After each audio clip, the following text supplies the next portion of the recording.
In the Roman world, the battlefield was not just won by sword or shield but by speech. Among all the skills a Roman general could possess, strategy, logistic, disciplined one stood out above the rest: the ability to inspire men to lay down their lives.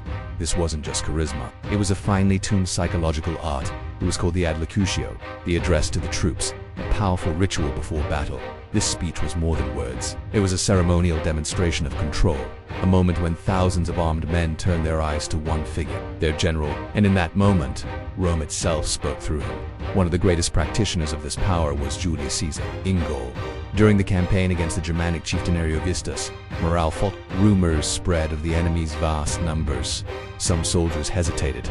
Even veterans doubted. Caesar responded not with punishment, but with speech. He gathered the legions and declared, "If none of you will fight, I will go with only the 10. The effect was immediate. No legion wanted to appear cowardly. The men cheered. In a single moment of confidence, Caesar turned doubt into defiance. Victory was not just forged in iron, it was shaped in words. Not all speeches were about battle. Some were about survival. When Emperor Augustus died in 14 AD, the Roman legions in Germania erupted in mutiny. Pay, land, years of harsh service or grievances spilled over, and at the center of the storm stood Germanicus, a rising general and beloved leader. His own troops threatened to kill him, his wife Agrippina, and even their infant son Caligula. What did Germanicus do? He spoke. With emotion, he pleaded not for himself, but for his family. He begged the legion to let them escape the danger. The soldiers wept. They were moved not by command, but by humanity. And in that moment, discipline returned. The mutiny collapsed from within.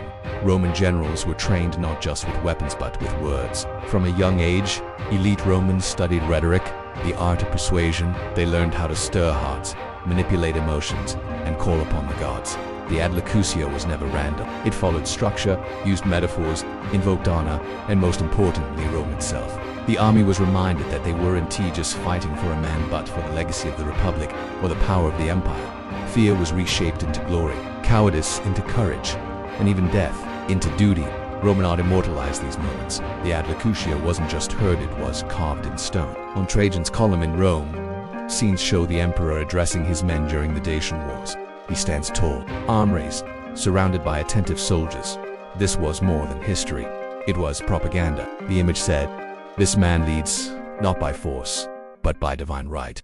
To see the emperor speak was to see Rome itself commanding the battlefield. And by placing these moments in marble, the power of the Adlocutio echoed across centuries.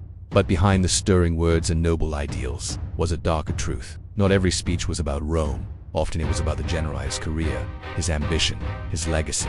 The soldiers who cheered at dawn might die by noon, and while they lay in mud and blood, their general often watched from a hilltop, far from danger.